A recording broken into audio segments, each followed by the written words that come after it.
je souhaite que vous preniez conscience que vous êtes en mode par défaut.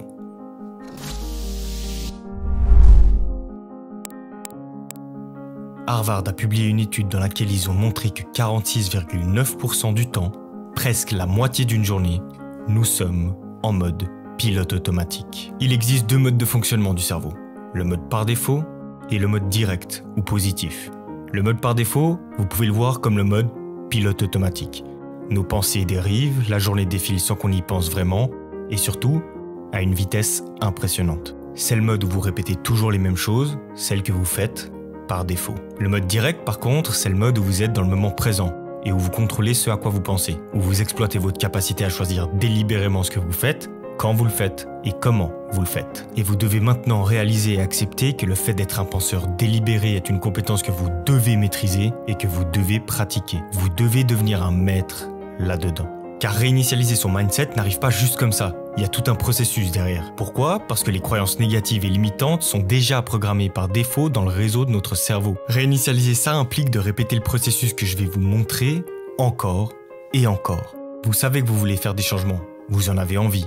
Mais quand vous commencez à penser à ces changements, vous vous mettez immédiatement la pression. Vous commencez à vous inquiéter et à penser à toutes les raisons pour lesquelles ça ne devrait pas se produire. Dans la majorité des cas, c'est comme ça. Et il y a deux raisons pour lesquelles ça arrive tout le temps. La première, c'est que probablement quelqu'un dans votre passé vous a entraîné à penser de cette façon. Et la deuxième, c'est peut-être que vous avez eu tellement de mauvaises expériences que vous vous êtes entraîné à supposer et à prédire que de mauvaises choses allaient toujours vous arriver. Et la réalité de la vie, c'est que des mauvaises choses se sont produites et d'autres se produiront encore. Mais si vous laissez constamment votre esprit penser que de mauvaises choses vont arriver, ou que vous n'êtes pas en forme, ou que vous êtes un perdant, ou que vous n'êtes pas digne, ou que les choses vont mal tourner, ces choses-là deviendront votre mode de pensée par défaut.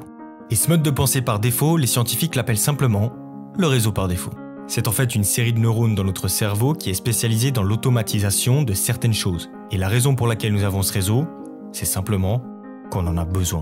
Il y a tellement de choses que vous et moi devons faire chaque jour qui ne devraient pas nécessiter de réfléchir beaucoup pour gagner en efficacité ou pour gagner en temps. Ce serait quand même embêtant de devoir réfléchir à comment lire, par exemple. C'est mieux quand ça se fait automatiquement. Le problème, c'est que les schémas de pensée font partie de votre réseau par défaut.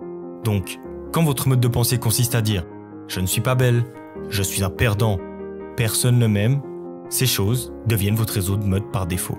Et il est très important que vous réalisiez que ce n'est pas une fatalité. Vous n'êtes pas obligé d'être défini par un mode par défaut négatif. Vous pouvez passer en mode direct positif, tout comme apprendre à passer à écrire de la main droite à écrire de la main gauche. Mais c'est un processus, ça n'arrive pas tout seul.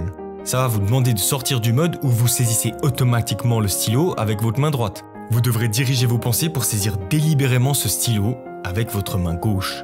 Et au début, ça sera difficile. Votre écriture sera mauvaise, illisible, vous aurez l'impression d'écrire comme un enfant de 2 ans et que c'est une tâche impossible. Et ben c'est la même chose quand on commence à changer nos pensées automatiques par défaut vers des pensées délibérées, vers des pensées positives qui soutiennent, qui sont optimistes, qui sont pleines de possibilités.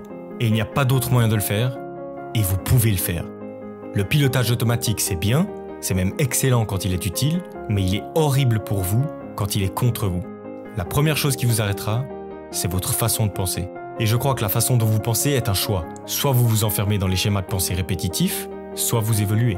Et pour évoluer, la première chose à faire, c'est d'identifier sa croyance limitante. Quelle est la chose que vous pensez de vous-même? Peut-être que vos parents, votre mère ou votre père vous ont appris à penser de cette manière à propos de vous. Vous avez peut-être vécu une rupture horrible et cette personne vous a fait sentir comme un moins que rien. Ou peut-être encore que vous avez subi un tas d'échecs dans votre vie et que c'est ce qui a construit votre croyance limitante. Mais quelle est votre croyance limitante? Je suis pas assez bon? Ma santé mentale m'empêche d'avancer? Je peux pas diriger une entreprise? Je suis paresseux? Je sais rien faire? Je ne peux rien faire? Je suis pas en bonne santé? Le problème c'est l'argent? J'ai peur d'échouer? Quelle est la croyance limitante que vous avez? La première étape pour passer du mode par défaut au mode d'action, c'est de le voir. Voir quand vous êtes en mode automatique pour pouvoir vous en débarrasser.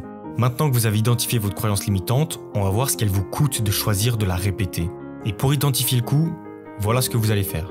Vous allez vous poser 3 questions très simples. La première, qu'est-ce que ça m'a coûté dans mon passé de penser de cette façon? Ensuite, qu'est-ce que ça me coûte aujourd'hui de penser de cette façon?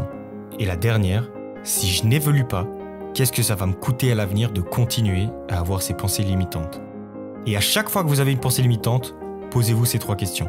Vous ne pouvez pas vous débarrasser du réseau par défaut tant que vous ne l'avez pas repéré. Et quand vous l'avez fait, Je veux que vous réalisiez que pour le reste de votre vie, vous avez un travail. Et votre travail est de vous assurer que lorsque ce réseau par défaut se remet en marche et que vous commencez à vous murmurer que vous êtes trop vieux, que vous n'êtes pas assez intelligent, que vous n'êtes pas assez bon, c'est le moment où il faut changer d'état d'esprit. C'est pas une voix bizarre qui vous parle, c'est une programmation par défaut de votre cerveau. Vous n'êtes pas obligé de vivre votre vie en vous répétant constamment des choses négatives. Et la façon dont vous reprogrammez votre mode de pensée par défaut pour qu'il devienne positif, courageux et aimant, c'est d'abord d'attraper le négatif et ensuite de le diriger vers quelque chose de délibéré et positif. Donc plutôt que de penser à « personne ne m'aime », j'aimerais que vous pensiez plutôt à « les bonnes personnes m'aiment ». C'est puissant, n'est-ce pas? Si vous vous dites « je suis trop vieux », voici ce que vous pourriez vous dire « j'ai tout le temps qu'il faut » ou « j'ai tellement d'expérience que je vais certainement réussir ». Si vous vous dites « je suis trop jeune », essayez des choses comme « j'ai tout le temps d'apprendre ce que je dois apprendre » ou « être jeune, c'est un avantage ». Prenez ce mode par défaut et brisez-le. Rendez-le positif. Si cette vidéo vous a plu, n'hésitez pas à vous abonner, à la liker et à la partager. En attendant, moi je vous dis à la semaine prochaine. Portez-vous bien. Ciao.